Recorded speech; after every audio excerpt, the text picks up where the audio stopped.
Saludos a todos, queridas y queridos. Hoy les traigo algunos relatos aterradores reales.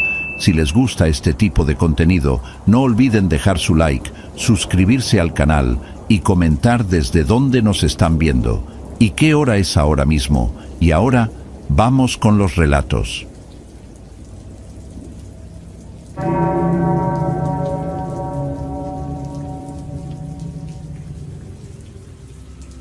Todo ocurrió hace unos 6 meses, en octubre del año pasado. Yo estaba pasando por una racha económica bastante jodida en la ciudad, de esas en las que cuentas las monedas para el camión y comes atún 3 veces al día. Mi mamá me comentó que una tía lejana, la tía Berenice, necesitaba ayuda en su propiedad, el rancho El Ocaso. Necesitaba a alguien joven que le ayudara a mover muebles viejos, limpiar bodegas y arreglar unas cercas porque quería vender una parte del terreno. La paga no era mala y lo más importante, incluía comida y techo por unas semanas. No lo pensé 2 veces. Agarré mi mochila, metí 3 cambios de ropa, mis botas viejas y me subí a un autobús de segunda clase que olía a desinfectante barato y sudor rancio. El viaje fue largo. Dejé atrás el ruido de la ciudad y el paisaje se fue volviendo cada vez más árido, más marrón, lleno de matorrales secos y cielos azules que lastimaban la vista. Me bajé en un pueblo polvoriento, donde el único movimiento era el de los perros callejeros buscando sombra y el zumbido de las moscas. Ahí me recogió Jeremías, el hijo menor de la tía Berenice.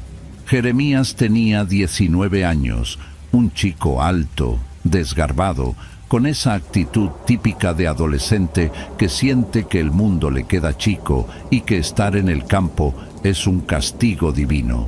Me saludó con un gesto seco. Subimos a una camioneta Ford oxidada que sonaba como si se fuera a desarmar en cada bache y manejamos 40 minutos por un camino de terracería que parecía no tener fin. El rancho El Ocaso hacía honor a su nombre. Estaba metido en una hondonada entre 2 cerros pelones, donde la luz del sol desaparecía temprano, dejando todo en una penumbra azulada, mucho antes de que anocheciera de verdad. La casa principal era una construcción antigua, de adobe grueso pintado de un blanco que ya estaba amarillento por los años y el polvo. Tenía ese olor característico de las casas viejas de campo, una mezcla de leña quemada, tierra mojada, aunque no hubiera llovido, y hierbas secas que cuelgan en la cocina. La tía Berenice me recibió con un abrazo fuerte, de esos que te sacan el aire. Era una mujer recia, de manos ásperas y mirada que te escaneaba el alma, pero amable. Me sirvió un plato de asado de puerco con arroz rojo que me supo a gloria y me asignó mi cuarto. Aquí es donde las cosas empezaron a sentirse raras. No miento, la casa era enorme, con techos altísimos de vigas de madera oscura que crujían por la noche como si la casa se estuviera estirando. Mi cuarto estaba al final de un pasillo largo y oscuro, justo al lado del de Jeremías. Lo primero que noté, y que en ese momento me pareció solo una excentricidad de gente de campo, fue que todas las ventanas tenían postigos de madera maciza por dentro y rejas de hierro por fuera. Todas, menos una. La ventana del cuarto de Jeremías. Esa ventana daba hacia la parte trasera del rancho, hacia un campo de mezquites viejos y torcidos que parecían manos saliendo de la tierra. Esa ventana tenía la reja un poco vencida, como si algo la hubiera empujado, y los postigos no cerraban bien. La primera noche, durante la cena, la tía Berenice se puso seria. Estábamos en la cocina, con la luz amarillenta de un foco pelón colgando sobre la mesa de hule. El sonido de los grillos afuera era ensordecedor, una pared de ruido que te recordaba lo aislado que estabas. «Muchachos», dijo ella limpiando el plato con una tortilla, «aquí en el rancho hay reglas. No se deja comida afuera por los coyotes, se apagan las luces a las 10 para no gastar planta, y lo más importante, las ventanas se cierran y se atrancan antes de que caiga el sol. sin excepciones. Jeremías rodó los ojos y soltó un bufido, masticando con la boca abierta. «Ay, mamá, ya vas a empezar con tus cuentos de miedo. Fabián es de la ciudad, no se va a tragar esas historias de rancho bicicletero». La tía no se enojó, pero su cara se endureció. Dejó la tortilla en la mesa y lo miró fijamente. «No son cuentos, Jeremías. Sabes bien lo que se dice de este lugar. Sabes lo que le pasó a los peones que se quedaron en la casita del bajo. Aquí la noche no es solo falta de luz. Hay cosas que caminan cuando uno se descuida». Yo, queriendo ser educado y romper la tensión, pregunté: «¿De qué habla, tía? ¿Ladrones?». Ella negó con la cabeza lentamente y vi un brillo de miedo real en sus ojos. «No, hijo, hablo de la visitante. Dicen que busca huecos, busca invitaciones. Si dejas la ventana abierta, ella asume que puede pasar, y una vez que entra, ya no sale». Jeremías se rió, una risa fea y burlona, y se levantó de la mesa llevando su plato. «Puras pendejadas. Yo me voy a dormir. Hace un calor del infierno en ese cuarto, y no pienso asfixiarme con la ventana cerrada por tus supersticiones». Salió de la cocina azotando la puerta mosquitera. La tía suspiró, persignándose, y me dijo en voz baja: «Vigílalo, Fabián. Tú eres más sensato. No dejes que haga tonterías». Las primeras 3 noches no pasó nada fuera de lo común, o al menos eso quería creer yo. Trabajábamos duro durante el día bajo el sol inclemente, reparando cercas, cargando costales, sudando la gota gorda. Por las noches caíamos rendidos. El silencio del campo es pesado, te aplasta los oídos. Pero empecé a notar detalles, pequeñas cosas que mi cerebro cansado trataba de ignorar. Por ejemplo, los perros. El rancho tenía 3 perros mestizos, bravos como ellos solos, que ladraban hasta a las moscas, pero a eso de las 2 o 3 de la mañana se callaban de golpe. No era que dejaban de ladrar poco a poco, era un silencio súbito, total, como si alguien hubiera bajado un interruptor. Y luego se escuchaba cómo corrían a esconderse debajo de la casa, gimiendo bajito. También estaba el olor. De vez en cuando, una brisa entraba por las rendijas de mi ventana, que yo sí mantenía cerrada a piedra y lodo, por si las dudas, y traía un olor extraño. No olía a animal muerto, ni a basura. Olía a humedad estancada, como cuando entras a una cueva donde nunca ha dado el sol, o como el olor de un pozo viejo. Era un olor a agua podrida y tierra fría, muy fuera de lugar en un desierto donde no había llovido en meses. La 4ª noche fue cuando el terror empezó a escalar. Hacía un calor insoportable, de esos calores secos que te secan la garganta y te hacen sudar pegajoso. Yo estaba en mi cama, dando vueltas, con la sábana pegada a las piernas. Escuchaba a Jeremías en el cuarto de al lado. Escuchaba el sonido de sus videojuegos en el celular y de vez en cuando el rechinido de la ventana al abrirse. El muy idiota la abría a pesar de las advertencias. Me estaba quedando dormido cuando lo escuché por primera vez. Fue sutil, casi imperceptible. Toc, toc, toc. 3 golpes, secos, suaves, rítmicos. No sonaba como madera golpeando madera, ni como una rama con el viento. Sonaba como nudillos, hueso contra cristal o contra el marco. Me quedé helado. El corazón se me aceleró de golpe, golpeando contra mis costillas. Agucé el oído. Silencio. Solo el zumbido de mi propia sangre. Pensé: es el viento, es la casa vieja, es Jeremías jodiendo. Pero entonces, otra vez, un poco más fuerte. Toc, toc, toc. Venía de la pared que compartía con el cuarto de Jeremías, o quizás de afuera, cerca de su ventana. Me senté en la cama, con los pies descalzos sobre el piso de cemento frío. El silencio de los perros era absoluto. No se escuchaba ni un grillo, nada. El mundo exterior se había muerto. Me levanté y caminé hacia la puerta de mi cuarto. La abrí despacio para que no rechinara. El pasillo estaba en tinieblas, solo iluminado por la luz de la luna que entraba por un tragaluz sucio al final. Caminé hacia la puerta de Jeremías. Estaba entreabierta. Desde el pasillo podía ver parte de su habitación. La luz de la pantalla de su celular le iluminaba la cara. Estaba acostado boca arriba, con los audífonos puestos, mirando algún video, totalmente ajeno a lo que pasaba afuera. Y entonces lo vi. La ventana estaba abierta de par en par.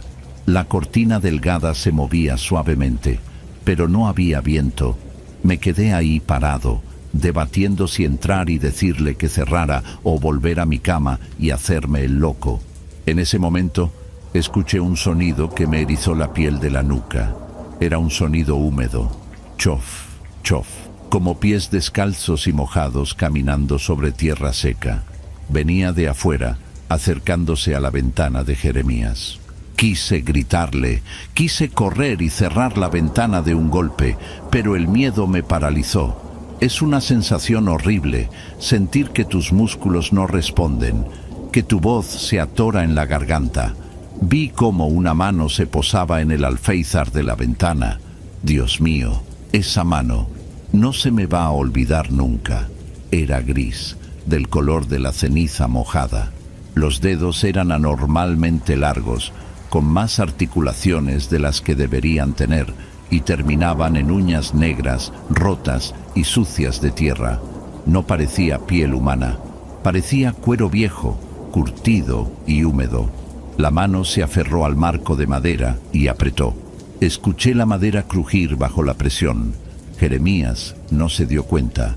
Seguía riéndose de algo en su pantalla. Entonces, algo se asomó. Primero fue el cabello, largo, negro, pegado al cráneo como si estuviera empapado de aceite o lodo. Luego, la frente. Y finalmente, los ojos, o lo que debería haber sido ojos. La tía Berenice no mentía. No tenía ojos. En las cuencas, profundas y oscuras, no había globos oculares, solo oscuridad. Pero lo peor no era eso. Lo peor es que de esos agujeros negros brotaba agua. Un hilo constante de agua oscura que le escurría por las mejillas pálidas y caía sobre su ropa, que parecían harapos de un vestido antiguo pegados a un cuerpo esquelético. La cosa no hizo ruido al principio, solo se quedó ahí, asomada por la ventana, con medio cuerpo afuera y medio adentro, mirando a Jeremías con esos agujeros vacíos. El olor a agua estancada invadió el pasillo donde yo estaba. Me dieron ganas de vomitar, una náusea violenta y repentina. La entidad abrió la boca. Era un agujero negro, sin dientes, solo encías grises y una lengua oscura. Y emitió un sonido. No fue un grito, fue un chasquido. Clac. Jeremías se quitó un audífono, frunciendo el ceño. ¿Tía?, preguntó, mirando hacia la puerta, hacia donde yo estaba escondido en las sombras. No miró a la ventana. Yo no podía moverme.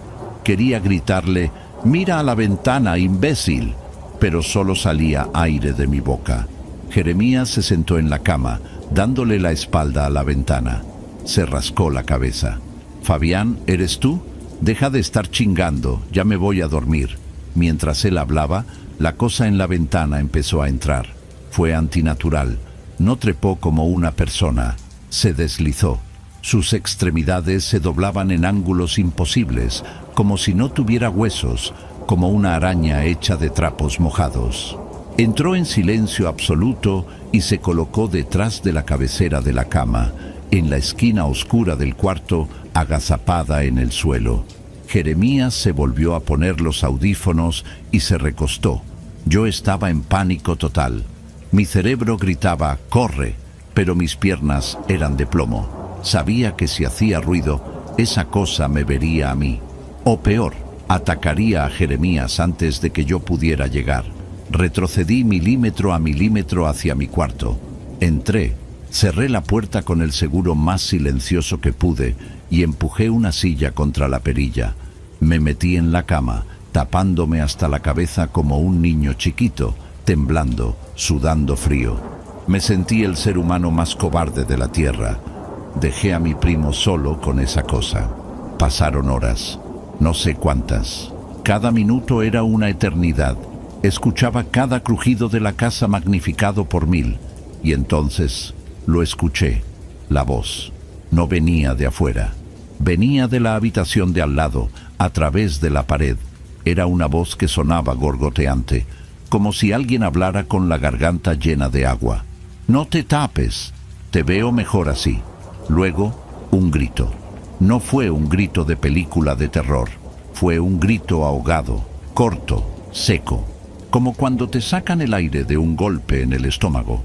Y después, el sonido de forcejeo, la cama golpeando contra la pared, pum, pum, pum. Y luego, silencio, un silencio absoluto, pesado, definitivo. No salí, lo admito, no tuve los huevos para salir. Me quedé ahí, llorando en silencio, rezando oraciones que ni sabía que recordaba, hasta que vi la luz del sol colarse por las rendijas de mi ventana. Solo entonces, cuando escuché a la tía Berenice moviendo ollas en la cocina, me atreví a quitar la silla y salir. Fui directo al cuarto de Jeremías. La puerta estaba abierta tal como la dejé. El cuarto estaba helado. Hacía un frío que cortaba la piel, a pesar de que afuera ya estaba calentando el sol. Había charcos de agua en el suelo, agua sucia, con olor a pantano, huellas de pies desnudos y enormes marcadas en barro húmedo por todo el piso, que iban desde la ventana hasta la cama, y luego hacia el armario. La cama estaba deshecha. Jeremías no estaba ahí. Corrí a la cocina, pálido como un papel. «Tía, Jeremías no está». Ella dejó caer la cuchara. Me vio la cara y supo. Corrió al cuarto. Vio el agua, vio el barro. Se llevó las manos a la boca y soltó un lamento que me partió el alma. Buscamos por todo el rancho, en los corrales, en las bodegas, en el monte. Nada. Fue hasta el mediodía que lo encontramos. Estaba en el campo de mezquites, detrás de la casa, a unos 100 metros de su ventana. Estaba subido en uno de los árboles, en una rama altísima, abrazado al tronco con una fuerza sobrehumana. Estaba catatónico. Tenía la ropa rasgada y húmeda, y la piel llena de rasguños. Pero lo peor eran sus ojos. Estaba mirando fijamente hacia la nada, con las pupilas dilatadas al máximo, sin parpadear. Tuvimos que bajarlo entre 3 peones y yo. Estaba rígido como una tabla. No hablaba, no reaccionaba, solo temblaba. Lo llevamos al hospital regional. Los médicos dijeron que fue un shock traumático severo, quizás provocado por algún tipo de intoxicación o un brote psicótico. Nadie se explicaba cómo subió tan alto en ese árbol sin equipo, ni de dónde salió el agua que empapaba su ropa y su cuarto en plena sequía. La policía vino, tomó fotos de las huellas de barro, pero concluyeron que probablemente algún vagabundo o animal entró, aunque las huellas no coincidían con ningún zapato ni pata conocida. Eran demasiado largas, demasiado planas. Jeremías nunca volvió a hablar bien. Ahora vive en la ciudad con su mamá. La tía Berenice vendió el rancho a precio de remate 2 meses después. A veces visito a Jeremías. Se pasa los días sentado frente a una ventana, pero ahora es diferente. Si ve una ventana abierta, entra en pánico, grita, llora, se golpea la cabeza contra la pared hasta que alguien la cierra y le pone 3 candados. La última vez que lo vi, hace unas semanas, logré que me dijera algo. Estábamos solos en la sala. Él me miró, por primera vez conectando su mirada con la mía, y vi ese mismo terror de aquella noche. Se inclinó hacia mí y me susurró, con una voz que sonaba rasposa, como si tuviera tierra en la garganta: «Ella sigue entrando, Fabián. No necesita ventanas. Ya está adentro». Y señaló su propia cabeza. Desde entonces, duermo con la luz encendida. Vivo en un 3er piso en el centro de la ciudad, lejos del campo, lejos del silencio. Pero anoche llovió, y entre el sonido de la lluvia golpeando el cristal, juraría que escuché algo más. Un toc, toc, toc suave. no en la ventana, sino en la puerta de mi armario, y huele a humedad en mi cuarto, aunque todo está cerrado. Tengo miedo de abrir el armario, tengo miedo de apagar la luz. Si alguien sabe cómo detener esto, o si conocen la leyenda de esa mujer en los ranchos de Durango, por favor díganme qué hacer. Siento que cada vez que cierro los ojos, escucho ese sonido de pies mojados acercándose a mi cama. Creo que cometí un error al escribir esto. Creo que al recordarla, la estoy llamando. Escucho el goteo ahora mismo.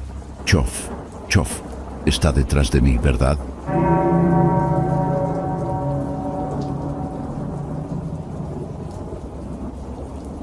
Todo esto ocurrió en una zona rural. No voy a decir el estado exacto por seguridad, pero imaginad una de esas regiones áridas del norte de México, donde el sol pega tan fuerte que parece que el aire tiembla sobre el asfalto y donde los pueblos están separados por kilómetros de nada, solo matorrales secos, polvo y piedras. Nos habíamos mudado a un pueblo que voy a llamar Las Piedras Viejas. No era un lugar turístico, ni mucho menos. Era uno de esos sitios donde la gente vive porque nació ahí, o porque trabaja en las minas cercanas o en la agricultura de temporal. Nosotros fuimos porque a nadie le salió una oportunidad de gestionar unos terrenos de su familia, una herencia complicada que requería presencia física para evitar invasiones y arreglar papeles en el ayuntamiento local. Al principio, la idea de dejar la ciudad y pasar una temporada en el campo nos pareció hasta romántica. Ya saben, escapar del tráfico, el ruido, el estrés. Alquilamos una casa pequeña, de adobe y techo de lámina en algunas partes, en las afueras del pueblo. Era barata y tenía un patio grande donde podíamos dejar la moto, una doble propósito de 650 que compramos, usada para movernos por los caminos de terracería, porque mi coche, un sedán bajito, no iba a aguantar ni 2 días en esos caminos de Dios. El pueblo era tranquilo, casi demasiado. La gente era amable pero reservada, de esas que te saludan con un movimiento de cabeza pero no te invitan a pasar a su casa hasta que llevas años ahí. Lo único que realmente destacaba en la geografía del lugar era la vieja cantera. Estaba situada a unos 4 o 5 kilómetros de la entrada principal del pueblo, pegada a la carretera vieja que conectaba con la autopista federal. Le decían La Quebrada, aunque los más viejos tenían otros nombres para ella. Era una explotación de piedra caliza que había cerrado hacía décadas, supuestamente porque la veta se agotó, aunque luego escuchas rumores de accidentes, derrumbes y cosas peores. El lugar era imponente, una herida blanca y gris en medio del cerro, con bloques de piedra gigantescos abandonados como dados tirados por un gigante, y maquinaria oxidada que parecía esqueletos de animales prehistóricos. Nosotros teníamos que pasar por la carretera que bordeaba la cantera casi a diario si queríamos ir a la ciudad más grande a hacer la compra semanal o al cine. Al principio ni la mirábamos, era solo paisaje, pero con el tiempo empecé a notar que el ambiente cambiaba cuando pasabas por ahí. No sé cómo explicarlo sin sonar esotérico, pero la temperatura bajaba, no de una forma normal por la sombra, sino un frío seco, estático, y el silencio. Eso era lo peor. En el campo siempre hay ruido, grillos, coyotes a lo lejos, el viento moviendo las ramas secas, perros ladrando. Pero cerca de la cantera, nada. El sonido moría. Incluso el motor de la moto parecía sonar más ahogado, menos potente, como si el aire fuera más denso. El incidente, si es que se le puede llamar así, y no la noche que me jodió la vida, pasó un martes. Habíamos ido a cenar a casa de unos amigos que vivían en el pueblo vecino, San Jerónimo. Se nos hizo tarde. Entre la plática, unas cervezas, yo no bebí porque manejaba, Nadia sí se tomó un par, y la cena nos dieron las 11:30 de la noche. Allá, a esa hora, Es como si fueran las 3 de la mañana en la ciudad. Oscuridad total. No hay alumbrado público en la carretera vieja. Solo tus faros y la luna, si tienes suerte. Esa noche había luna, pero estaba cubierta por nubes largas y finas, como dedos sucios manchando el cielo. Nadia se subió atrás, se abrazó a mi cintura y me dijo que tenía frío. Le pasé mi chamarra de mezclilla, me quedé solo con una camiseta térmica y arrancamos. El camino de regreso son unos 30 minutos. Los primeros 20 fueron normales. El faro de la moto cortaba la oscuridad, iluminando conejos que cruzaban corriendo o piedras que tenía que esquivar. Sentía el peso de Nadia en mi espalda, su respiración contra mi hombro, y eso me tranquilizaba. Pero cuando nos acercamos a la zona de la cantera, sentí que ella se tensaba. Apretó los brazos alrededor de mi estómago con fuerza. Pensé que tenía frío o que había visto algún animal. Bajé un poco la velocidad, de 80 a unos 60 kilómetros por hora, para tomar las curvas con más seguridad. Fue entonces cuando lo escuché por primera vez. Era un sonido bajo, pero penetrante. Un silbido. Fiu, fiu, fiu. No era rápido, ni melódico. Era monótono, lento y extrañamente humano. Al principio mi cerebro lógico buscó explicaciones. El viento colándose por alguna rendija del casco, una correa suelta de la mochila de Nadia golpeando contra el plástico, o algún pájaro nocturno. Pero el ritmo era demasiado deliberado. Fiu, pausa, fiu, pausa. Lo más raro era la acústica. Cuando vas en moto, el sonido del viento y el motor tapan casi todo. Para escuchar algo externo, tiene que ser muy fuerte o estar muy cerca, y esto sonaba como si estuviera dentro de mi casco. Le di un golpecito a la pierna de Nadia para preguntarle si ella también lo oía, pero antes de que pudiera decir nada, ella me gritó al oído, casi tapando el ruido del motor. ¿Qué es eso, Ezequiel? ¿Quién está silbando? Su voz tenía un tono de pánico que me puso los pelos de punta. No era curiosidad, era miedo puro. Frené un poco más, casi parando, porque la confusión me estaba mareando. No sé, le grité de vuelta. Debe ser el viento en las rocas de la cantera. Error, grave error. Nunca debí haber bajado la velocidad. En cuanto el motor bajó de revoluciones y el ruido del escape disminuyó, el silbido se hizo ensordecedor. Ya no sonaba lejano. Sonaba como si alguien estuviera corriendo justo al lado de la moto, pegado a nosotros, silbando al oído. Miré por los espejos retrovisores. Nada. Solo la oscuridad tragándose la luz roja de freno. Miré a los lados. Matorrales y las primeras rocas grandes de la cantera que se alzaban a nuestra izquierda como lápidas gigantes. «Acelera, por favor, acelera», me suplicó Nadia, y sentí cómo temblaba contra mi espalda. Metí segunda y aceleré, pero la moto hizo algo que nunca había hecho. Tosió. El motor rateó, como si no le llegara gasolina, y se apagó.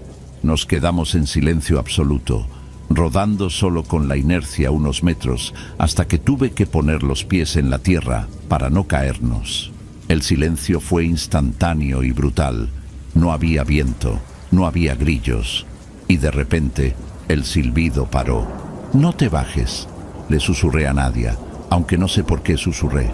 Mi instinto me decía que no hiciéramos ruido. Intenté arrancar la moto. El motor de arranque giraba, cric, cric, cric, pero no encendía. Maldije por lo bajo. Revisé la llave, el paso de gasolina. Todo estaba bien. Ezequiel. La voz de Nadia era un hilo de voz. Me apretó el brazo tan fuerte que me dolió. «Mira arriba, a la izquierda, en la roca grande». No quería mirar. Juro por mi vida que no quería mirar. Pero lo hice. Giré la cabeza lentamente hacia la izquierda, hacia un montículo de rocas que sobresalía unos 5 metros sobre el nivel de la carretera. La luna salió un poco de entre las nubes en ese momento, bañando la piedra caliza con una luz azulada, enferma. Y allí estaba. Había una figura de pie en la cima de la roca. Al principio, Mi mente trató de armar una imagen lógica: un vagabundo, un vigilante nocturno, un niño perdido. Pero las proporciones no encajaban. Era demasiado alto, flaco, extremadamente flaco, como si fuera solo piel estirada sobre huesos afilados. Estaba desnudo, o eso parecía, porque su piel tenía un tono grisáceo, como de ceniza húmeda, que se confundía con la piedra. No tenía pelo. Su cabeza era ligeramente alargada hacia atrás. Estaba completamente inmóvil, con los brazos pegados al cuerpo, mirándonos. Digo, mirándonos, pero no estoy seguro de que tuviera ojos. Donde deberían estar las cuencas, solo veía sombras profundas, 2 agujeros negros que parecían absorber la poca luz que había. Nos quedamos congelados, yo con las manos en el manillar, Nadia con la cara enterrada en mi espalda, espiando por encima de mi hombro. Entonces la cosa se movió, no caminó, se desplegó, levantó un brazo y, Dios mío, el brazo era demasiado largo, tenía demasiadas articulaciones. Se estiró hacia el cielo y luego señaló hacia nosotros, y el silbido volvió, pero esta vez no venía de su boca. Si es que tenía boca, no pude verla. El sonido venía de todas partes, vibraba en el chasis de la moto, en mis dientes, en el suelo bajo mis botas. Era un sonido físico, una presión en el pecho. Más fuerte, más agudo. Empecé a sentir un dolor punzante detrás de los ojos, como una migraña instantánea. «¡Arranca la maldita moto!», gritó Nadia histérica. Le di al botón de arranque con desesperación, rogando, casi llorando. El motor tosió una vez, 2 veces. La figura en la roca flexionó las rodillas. Iba a saltar. Lo supe. Iba a saltar sobre nosotros. Y la distancia, esos 5 metros de altura y quizás 10 de separación horizontal, no parecían nada para esas piernas largas y torcidas. La moto arrancó con un rugido que nunca me había parecido tan glorioso. Solté el embrague de golpe, la llanta trasera patinó en la grava y salimos disparados, casi perdiendo el control. No miré atrás. Puse la vista fija en el cono de luz del faro y aceleré a fondo, metiendo marchas sin cuidado. Tercera, cuarta, quinta. El velocímetro marcaba 100, 110, 120 km/h en un camino donde ir a más de 60 es suicida. Pero el silbido no se quedaba atrás. Lo escuchaba justo detrás de mi oreja izquierda. Sentía una presencia, algo físico cortando el aire a nuestra espalda. Nadia gritaba cosas que no entendía, sollozos mezclados con oraciones. En una curva cerrada, sentí un golpe brutal en la parte trasera de la moto. No fue un bache, fue un impacto lateral, como si alguien nos hubiera embestido o intentado agarrar el portaequipajes. La moto se sacudió violentamente. El manillar me chicoteó de lado a lado. Perdí la línea. La rueda delantera mordió la arena suelta del acotamiento y salimos volando. Recuerdo la sensación de ingravidez, el mundo girando, cielo, tierra, faro, oscuridad, luego el golpe seco contra el suelo, el sonido del plástico rompiéndose y el metal arrastrándose. Rodé varias veces hasta detenerme contra unos arbustos espinosos. El aire se me salió de los pulmones. Me quedé allí, aturdido, tratando de entender si estaba vivo o muerto. Todo me dolía. El silencio volvió, pero esta vez era diferente. Era un silencio pesado, expectante. Me incorporé como pude, ignorando el dolor en las costillas. ¿Nadia?, llamé. Mi voz salió ronca. ¿Nadia? La vi a unos metros, intentando levantarse. Corrí hacia ella cojeando. Tenía el casco raspado y los jeans rotos, pero parecía entera. Nos abrazamos en medio de la carretera oscura. La moto estaba tirada más adelante, con el motor apagado pero el faro aún encendido, apuntando hacia la nada, creando un túnel de luz en el polvo que habíamos levantado. «¿Está aquí?», susurró ella. Miramos alrededor. Nada. Solo la noche y el viento que empezaba a soplar de nuevo, moviendo los mezquites. Pero entonces escuchamos algo que me heló la sangre más que el silbido. Pasos, no pasos de botas.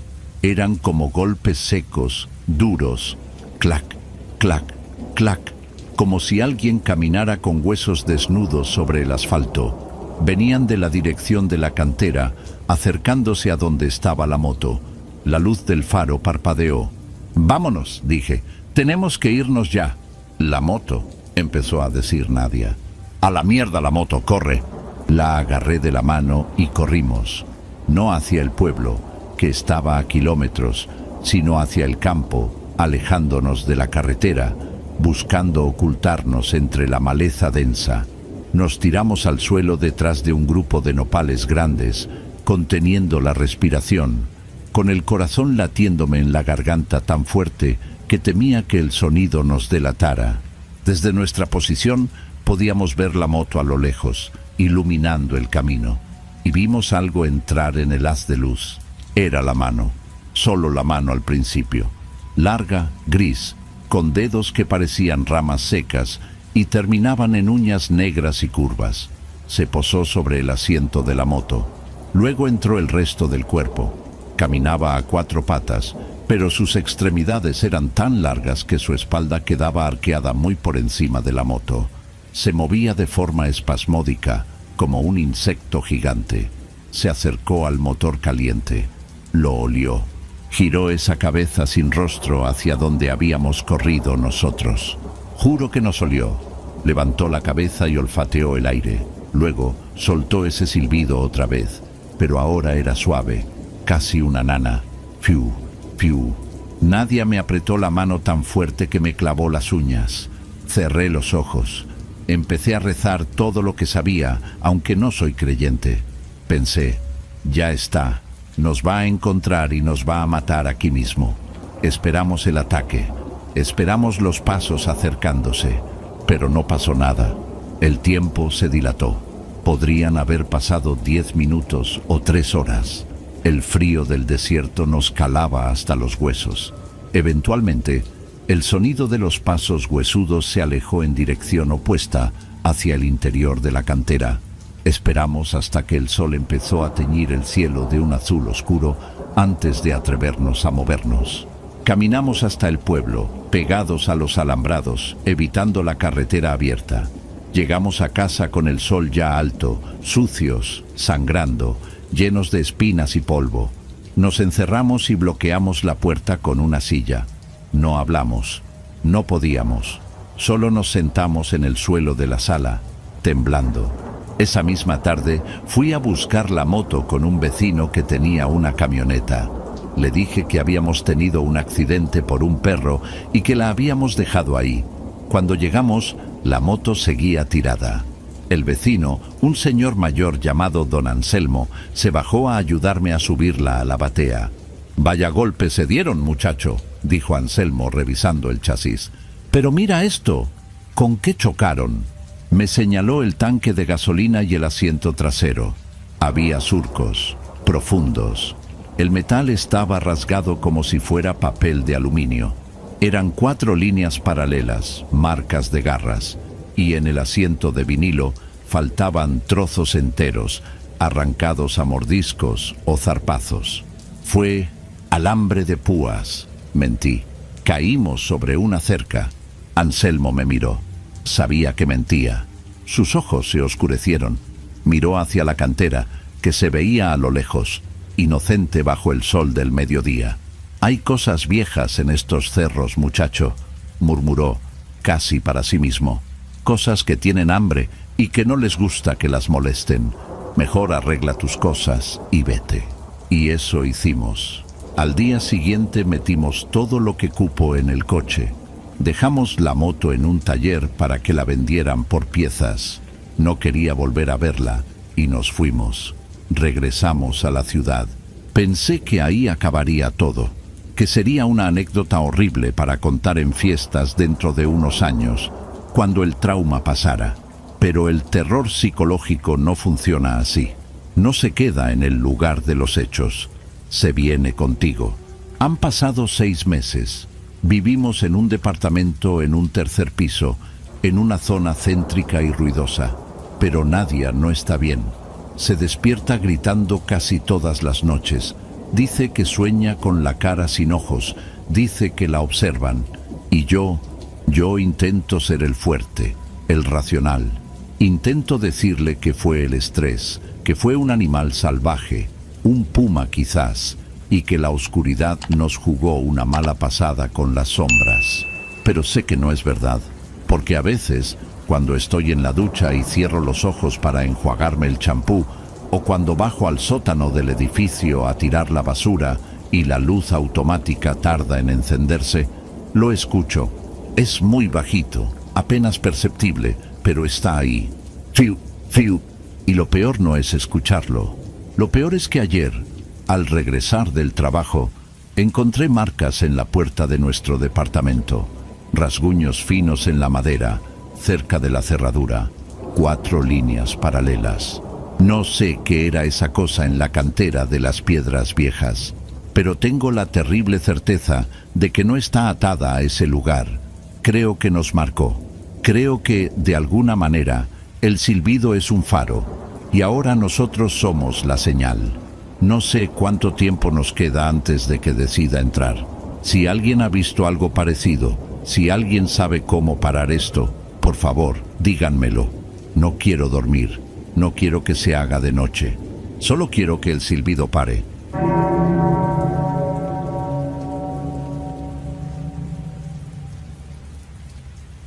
Hola a todos. Escribo esto aquí porque necesito dejar constancia en algún lugar público de lo que me sucedió en el verano de 2014, específicamente en una ranchería conocida como San Remigio, en una zona bastante apartada de la sierra.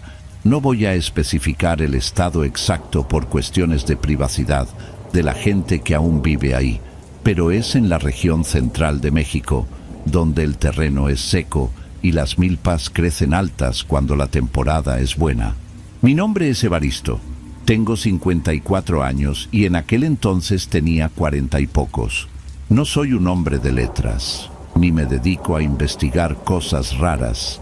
Toda mi vida he trabajado en oficios varios, desde la mecánica hasta la albañilería, y en esa época estaba pasando por una racha económica mala en la ciudad. Así que acepté la invitación de un tío lejano, un primo hermano de mi padre llamado Primitivo, para ir a ayudarle con la cosecha y el mantenimiento de su terreno, ya que él estaba muy mayor y sus hijos se habían ido al norte. Lo que voy a contar no tiene explicación lógica para mí, y tampoco voy a inventar teorías sobre demonios o fantasmas. Simplemente voy a detallar paso a paso lo que vi, lo que escuché, y sobre todo, lo que sentí en la piel aquella noche. La propiedad de Primitivo no era muy grande, pero el terreno de siembra, la milpa, se extendía hacia una loma trasera que colindaba con un monte virgen, una zona de encinos y matorrales que nadie tocaba. La casa era de adobe, vieja pero fresca, y no teníamos luz eléctrica en la parte trasera, solo en la cocina, y en una de las habitaciones que daba a la carretera de terracería. Para ir al baño o para revisar el pozo de agua había que usar linterna. Los primeros días transcurrieron con normalidad. El trabajo era pesado. Nos levantábamos a las 5 de la mañana, preparábamos café de olla y salíamos a revisar los surcos. El maíz ese año había crecido mucho. Las cañas superaban los 2 metros de altura fácilmente, y cuando uno se metía entre los surcos, perdía la noción de dónde estaba la casa o el camino. Era como entrar en un túnel verde y amarillo, donde el único sonido era el crujir de las hojas secas cuando el viento soplaba y el ruido de nuestros propios machetes o botas contra la tierra. Primitivo era un hombre de pocas palabras, serio, de esos que solo hablan para dar instrucciones o para comentar sobre el clima. Nunca me mencionó nada raro sobre el lugar, ni historias de espantos, ni nada por el estilo. Eso me hace pensar que lo que pasó no era algo común, o quizás él ya estaba acostumbrado y prefería ignorarlo. La rutina era revisar que no hubiera plaga, acomodar la tierra en las orillas y verificar que el sistema de riego rústico, que consistía en unos canales de tierra que bajaban del pozo, no estuviera obstruido por piedras o basura. Por las tardes, el calor era insoportable y el zumbido de las chicharras llenaba todo el ambiente. No había silencio nunca. Siempre había ruido de insectos, pájaros o el viento. Sin embargo, a eso de la segunda semana, empecé a notar algo diferente. No era algo que viera, sino algo que escuchaba. Dormíamos en catres separados en la pieza principal. Las ventanas no tenían vidrios, solo unos postigos de madera que cerrábamos por dentro con una tranca. Por las noches, cuando el ruido de las chicharras bajaba un poco, se empezaban a escuchar cosas afuera. Al principio pensé que eran perros callejeros o coyotes que abundan en esa zona. Se oía cómo se quebraban las ramas secas cerca de la casa, pero el sonido era rítmico. Un animal de 4 patas tiene un paso distinto, más rápido, más irregular. Esto sonaba como pasos de 2 pies, pesados, crack, crack, crack, pausados. Alguien caminando sin prisa alrededor de la casa. La primera vez que lo escuché claramente, me senté en el catre y agucé el oído. Miré hacia la cama de Primitivo, pero él roncaba profundamente. Me levanté descalzo y me acerqué a una de las rendijas de la madera de la ventana para tratar de ver hacia el patio. La luna estaba en cuarto menguante, así que había poca luz, pero suficiente para distinguir las formas de los árboles y el inicio de la milpa, que estaba a unos 30 metros de la casa. No vi a nadie. Me quedé ahí parado unos 10 minutos, esperando. El sonido de los pasos cesó en cuanto me acerqué a la ventana. Eso me dio mala espina, porque significaba que lo que fuera que estaba afuera sabía que yo estaba ahí o había escuchado mi movimiento. Regresé a la cama pensando que quizás era algún vecino borracho cortando camino por el terreno de mi tío, aunque la casa más cercana estaba a 3 kilómetros. A la mañana siguiente le comenté a Primitivo mientras desayunábamos. Le dije: «Oiga, tío, anoche andaba alguien rondando la casa». Él ni siquiera levantó la vista de su plato de frijoles. Me dijo: «Son los tejones o algún perro. Aquí el sonido engaña». No insistí. Seguimos trabajando. Ese día me tocó ir a la parte más alejada de la milpa, la que pega con el monte. Mientras limpiaba la maleza con el azadón, tuve una sensación extraña. Es difícil de describir sin sonar exagerado, pero era una sensación física, como una presión en la nuca, como cuando alguien te está mirando fijamente en el metro y volteas por instinto. Varias veces detuve el trabajo, me sequé el sudor de la frente y miré hacia el monte. Nada, solo árboles, piedras y el maíz moviéndose con el aire caliente. Sin embargo, noté un detalle que en ese momento no me pareció importante, pero que ahora recuerdo con claridad. Los pájaros no se acercaban a esa zona de la milpa. En la parte baja, cerca de la casa, siempre había tordos o gorriones picoteando, pero en la orilla del monte había un silencio pesado, sin aves. El incidente real, el que me hizo irme de ahí días después, ocurrió 3 noches después de esa primera escucha. Habíamos tenido un problema con la bomba de agua. Primitivo tenía una bomba de gasolina vieja que usábamos para sacar agua del pozo y llenar la pila. Esa tarde la habíamos estado reparando porque se ahogaba y se nos hizo tarde. Terminamos de cenar y Primitivo me dijo que había olvidado cerrar la llave de paso principal que estaba junto a la bomba, allá cerca de la milpa, y que si la dejábamos abierta, la pila se iba a vaciar para la mañana siguiente, porque tenía una fuga en la parte baja. Yo le dije que no se preocupara, que yo iba a cerrarla. Eran pasadas las 10 de la noche.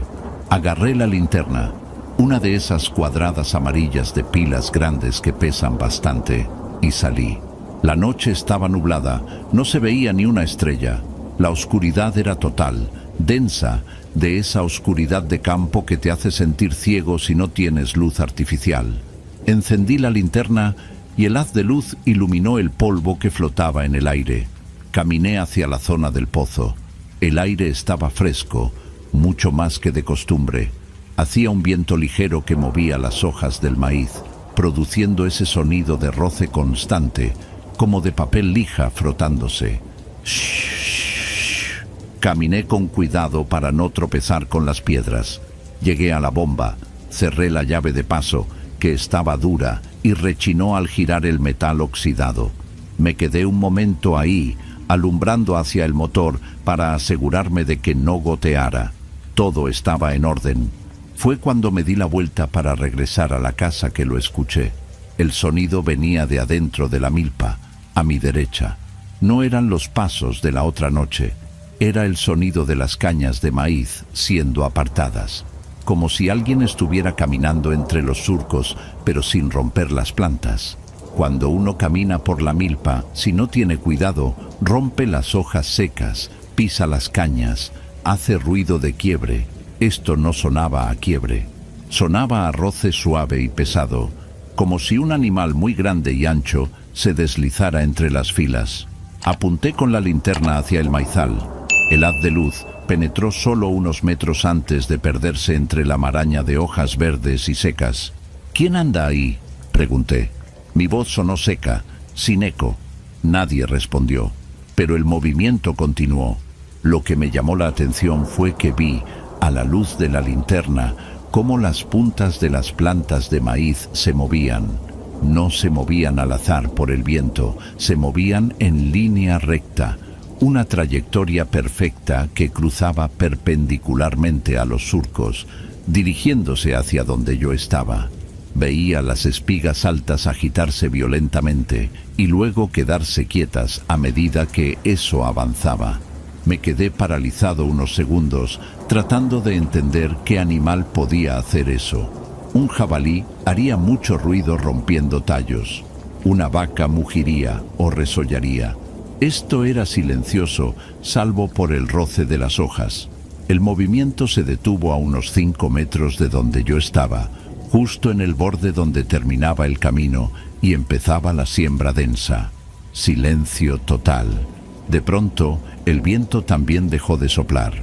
Fue algo muy notorio.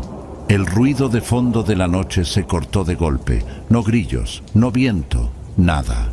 Mantuve la linterna apuntando a ese punto exacto, esperando que saliera un animal. Mis manos empezaron a sudar sobre el mango de plástico de la linterna. Sentí un frío repentino, no un frío de temperatura ambiental, sino un escalofrío que me bajó por la espalda y se me instaló en el estómago. Entonces escuché los pasos, pero no venían de enfrente, de donde se habían movido las plantas. Sonaron detrás de mí.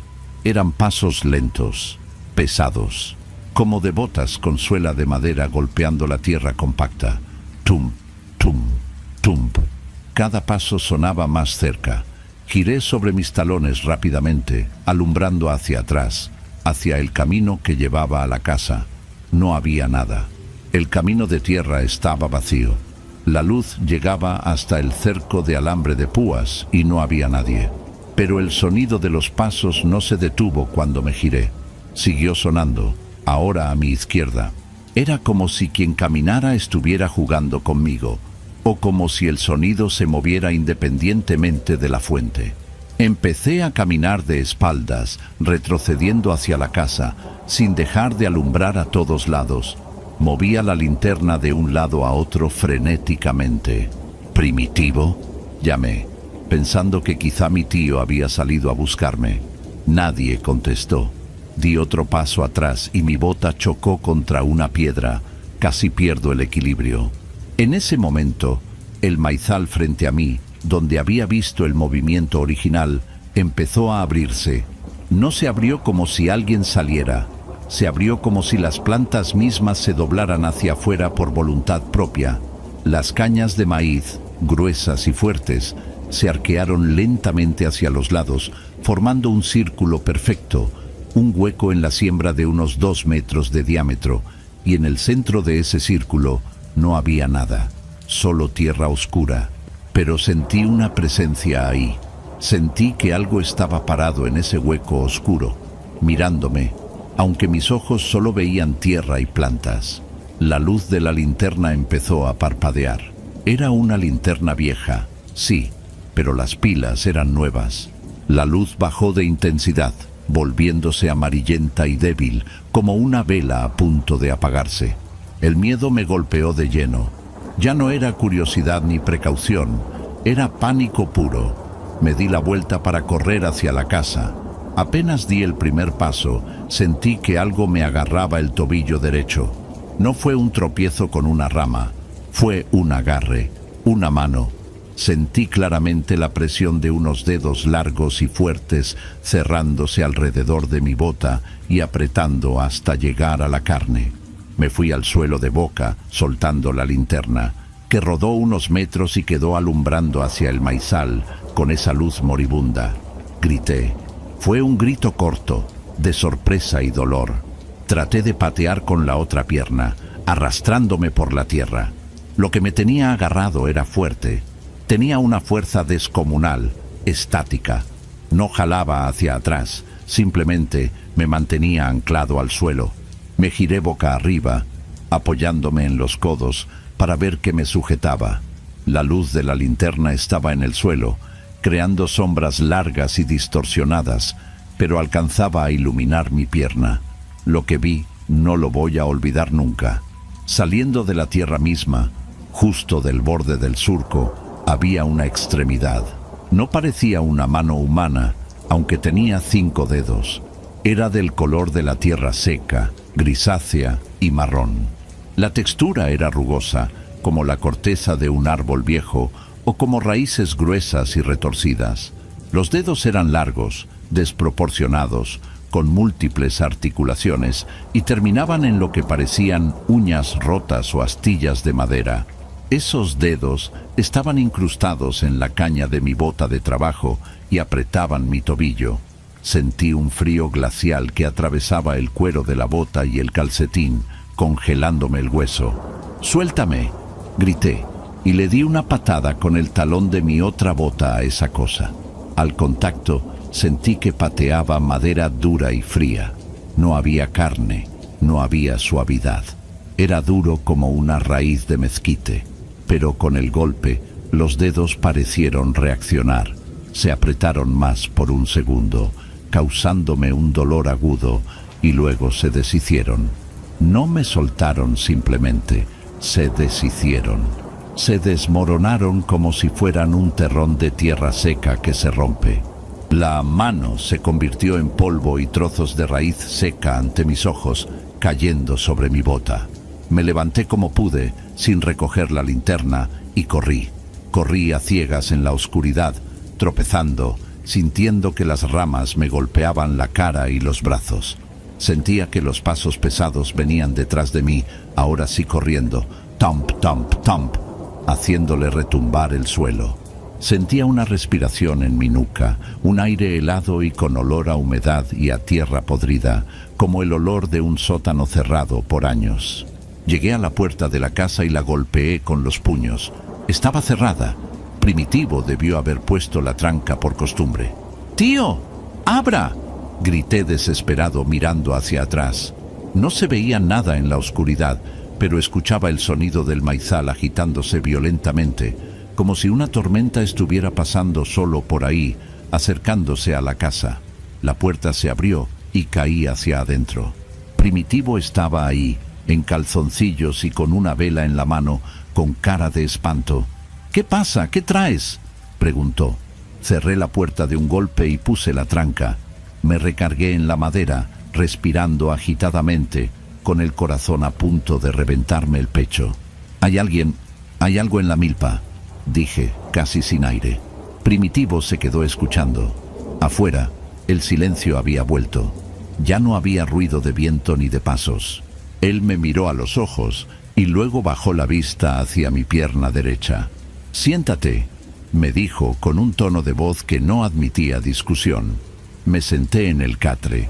Me temblaban las manos tanto que no podía ni desabrocharme las botas. Primitivo trajo la vela y se acercó. «Quítate la bota», ordenó. Me la quité con dificultad, luego el calcetín. Cuando vi mi tobillo, me quedé helado. En la piel, Justo donde había sentido el agarre había una marca. No era un moretón normal, era una marca oscura, casi negra, como si me hubieran quemado con un hierro, pero no tenía ampollas. La piel estaba lisa, pero teñida de ese color oscuro. Tenía la forma clara de 3 dedos largos y delgados que rodeaban la parte trasera de mi tobillo y subían hacia la pantorrilla. Al tocarla, la piel estaba fría, mucho más fría que el resto de mi cuerpo. Primitivo miró la marca y no dijo nada de sorpresa. Solo suspiró, se persignó y fue a buscar un frasco de alcohol y unas hierbas que tenía en un bote. «Te dije que el sonido engaña», murmuró mientras me frotaba la pierna con el alcohol. «¿Qué es eso, tío? ¿Qué fue lo que me agarró?», le pregunté, sintiendo que las lágrimas se me salían, no de tristeza, sino de la pura tensión nerviosa. «No preguntes cosas que no tienen respuesta, Evaristo. Mañana vamos a curar el susto. Ahora duérmete y no abras la ventana». Esa noche no dormí. Me quedé sentado en el catre, con la espalda pegada a la pared, escuchando. Escuché pasos alrededor de la casa toda la noche. Pasos lentos, pesados, que daban vueltas y vueltas. A veces se detenían justo detrás de la pared donde yo tenía la cabeza, y escuchaba un rasguño suave en el adobe, como si alguien pasara las uñas por la tierra seca de la pared. Al amanecer, en cuanto salió el sol, salí a ver. Fui al lugar donde había perdido la linterna. Ahí estaba, tirada en la tierra. Las pilas estaban muertas. Busqué huellas. La tierra estaba suelta y seca, así que debían haberse marcado. Vi mis propias huellas, las marcas de mi caída y de cómo me arrastré. Pero donde debería haber estado la cosa, junto al surco, no había huellas de pies, ni de botas, ni de garras, ni de nada. Lo único que había era un agujero en la tierra. Un agujero pequeño y profundo, como de unos 10 centímetros de diámetro, justo donde yo había visto salir la mano. Parecía una madriguera de taltuza o de rata, pero estaba perfectamente vertical, y alrededor de ese agujero las plantas de maíz estaban secas, completamente amarillas y muertas, pero solo las 3 o 4 plantas que rodeaban el agujero. Las demás estaban verdes. Se habían secado en cuestión de horas durante la noche. Decidí irme ese mismo día.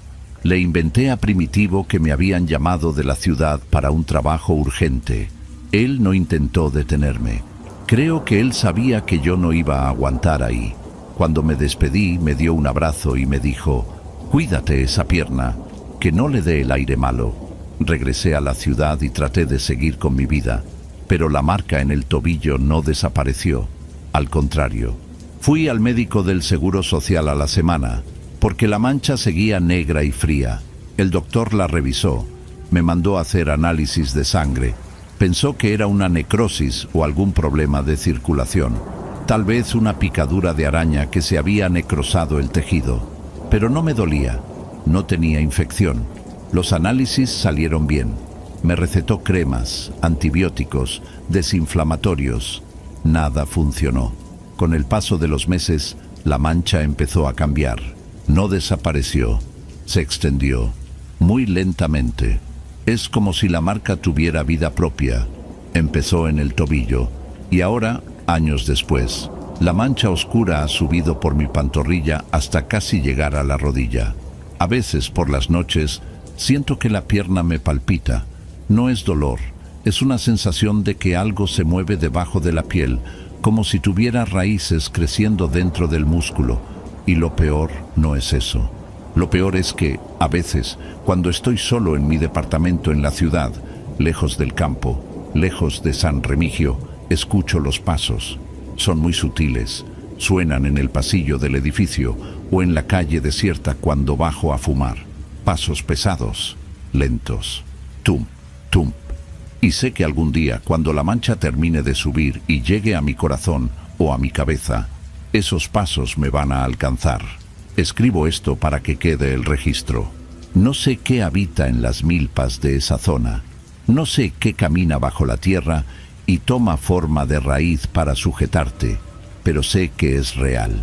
Si alguna vez andan por el campo de noche y ven que el maíz se mueve en línea recta sin que haya viento, o si escuchan pasos pesados donde no hay nadie, no esperen a ver qué es, corran, no dejen que los toque, porque una vez que te toca, ya no te suelta, aunque te vayas lejos. La tierra reclama lo suyo, y siento que poco a poco me estoy convirtiendo en parte de esa tierra seca de San Remigio. Ahora, para detallar más el contexto y que entiendan por qué digo que esto no fue una alucinación por el cansancio, quiero describir mejor el entorno. La zona de San Remigio es conocida por ser tierra de gente recia, gente que no se asusta fácil. Mi tío Primitivo vivió ahí 80 años y murió el año pasado de causas naturales, dormido. Nunca volvimos a hablar del tema por teléfono. Pero después de su muerte, hablé con una vecina de allá, una señora llamada Dionisia, que le ayudaba a veces con la limpieza. Le pregunté si mi tío había tenido problemas en la milpa después de que yo me fui. Doña Dionisia se quedó callada un momento en el teléfono y luego me dijo algo que me heló la sangre. Me dijo que Primitivo, en sus últimos meses, ya no salía al patio de atrás, que clausuró la puerta trasera con tablas y clavos. Decía que los de abajo querían entrar. Yo le pregunté a qué se refería con los de abajo. Ella me dijo que la gente vieja del pueblo dice que en esas lomas, antes de que hubiera ranchos, los antiguos hacían ofrendas a la tierra, pero no ofrendas de flores o comida, ofrendas de vida, que enterraban gente viva para que la cosecha fuera buena. Dicen que esos que fueron enterrados no murieron del todo, que se volvieron parte de la raíz de la tierra y que cada cierto tiempo despiertan para buscar más gente, para no estar solos ahí abajo. Yo no creo mucho en esas leyendas, siempre he sido escéptico, pero no puedo negar la evidencia de mi propia pierna. La piel en la zona manchada ha cambiado de textura, ya no es suave como piel humana, se ha vuelto áspera, dura. Si paso la uña, suena como si rascara corteza seca.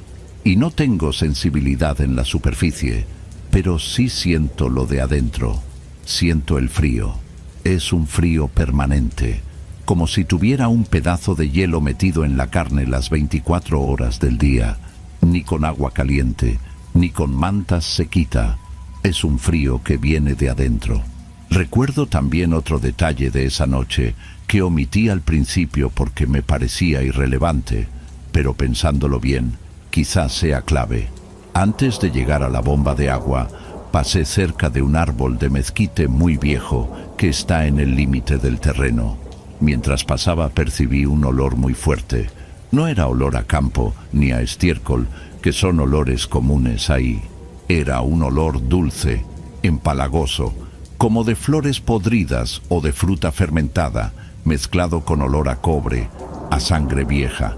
Ese olor duró solo unos segundos, como una ráfaga de aire que me golpeó la cara, y luego desapareció. En ese momento no lo relacioné, pero después leí en algún foro de internet que ciertos fenómenos paranormales se manifiestan con olores. Lo que más me inquieta es la inteligencia del fenómeno. No fue un ataque animal. Un animal te ataca si lo invades o si tiene hambre. Esto esperó. Esto jugó conmigo. Los pasos rodeando la casa las noches anteriores eran una prueba. Me estaban midiendo. Estaban viendo cómo reaccionaba. Y esa noche en la milpa, la forma en que el maíz se abrió en círculo, eso no es natural. Eso demuestra control sobre el entorno físico. La cosa quería que yo la viera o quería aislarme. El círculo era una arena, un escenario, y cuando intenté huir, me detuvo. No para matarme ahí mismo, sino para marcarme. ¿Por qué me dejó ir? Esa es la pregunta que me hago todos los días. Si tenía la fuerza para sujetarme y casi romperme el tobillo, podía haberme arrastrado hacia ese agujero. Podía haberme jalado bajo la tierra, pero me soltó, o más bien, se deshizo. Quizás no pueden mantener su forma física por mucho tiempo fuera de la Tierra. Quizás solo pueden actuar por segundos. O quizás, y esto es lo que más me aterra, su objetivo no era llevarme en ese momento. Su objetivo era poner la semilla, la marca. He notado que la mancha crece más rápido en otoño, cuando las hojas caen y la tierra se enfría. En verano se detiene un poco. Sigue el ciclo de la agricultura. Sigue el ciclo del maíz. A veces me miro al espejo y veo mis ojos cansados. He perdido peso. Me siento seco, como si la vitalidad se me estuviera yendo por esa marca en la pierna hacia el suelo. Bebo mucha agua, pero siempre tengo sed. Una sed terrosa que no se quita. He buscado a otras personas con experiencias similares. He encontrado relatos de gente en zonas rurales de Colombia y de Perú que hablan de el madremente o la garra de tierra, entidades que cuidan los sembradíos y que cobran tributo. Pero en esos relatos la gente desaparece. Nadie habla de sobrevivir con una marca. Quizás soy un caso raro, o quizás todavía no ha terminado mi historia. Por eso escribo esto tan detallado. Quiero que se sepa que en San Remigio, en la loma que da al monte, hay algo que camina como hombre, pero está hecho de raíz y tierra. El detalle de los pasos es lo que más se me ha quedado grabado en la memoria auditiva. No era solo el impacto en el suelo, era el sonido de la tierra comprimiéndose. Krug tump, un sonido denso. Y la pausa. Esas pausas eran lo peor. Cuando el sonido paraba, sabías que te estaba observando. Si alguien lee esto y es médico o dermatólogo y ha visto algo parecido a una mancha que parece necrosis, pero que se expande y tiene textura de madera, por favor, dígamelo. No quiero morir convertido en una estatua de palo. No quiero que me entierren y ser parte de eso. Tengo miedo de que cuando muera, mi cuerpo no se descomponga, sino que eche raíces. Es todo lo que tengo que contar por ahora.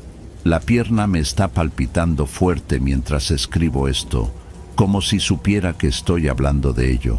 Voy a dejarlo aquí. Si hay novedades o si la mancha llega a la rodilla, intentaré actualizar. Pero si dejo de escribir, ya saben, no busquen en la ciudad. Busquen en San Remigio, en la milpa, donde el maíz crece alto y los pájaros no se acercan a la orilla del monte. Ahí estaré, supongo, esperando al siguiente que venga a cerrar la llave del agua. Y una cosa más, un detalle que recordé justo ahora y que me parece importante agregar para que vean la precisión de mi memoria sobre esa noche. Cuando la mano se deshizo sobre mi bota, quedó un polvo. Yo corrí y no me detuve a verlo, pero cuando llegué a la casa y me quité la bota con Primitivo, sacudí el calzado. De los pliegues del cuero y de las agujetas cayó tierra, pero no era tierra negra de la milpa, que es arcillosa y oscura. Era tierra roja, un polvo fino, rojizo, como óxido. En San Remigio no hay tierra roja. La tierra roja se encuentra mucho más al norte o en zonas mineras. En el terreno de mi tío la tierra es café oscura, casi negra. ¿De dónde salió esa tierra roja? Guardé un poco de ese polvo en una servilleta de papel esa noche, sin que mi tío me viera. Aún la tengo guardada en una cajita de metal en mi buró. A veces la abro y la veo. Sigue igual. Polvo rojo que brilla un poco si le das con la luz directa. No sé qué signifique, pero prueba que lo que me tocó no era de ese suelo superficial. Venía de más abajo, de estratos más profundos, o de otro lugar completamente distinto que se conecta por debajo. Bueno, ahora sí. Gracias por leer. Cuídense en el campo y nunca, nunca entren a una milpa de noche si escuchan que el viento cesa de golpe. Es la señal, es la única advertencia que te dan.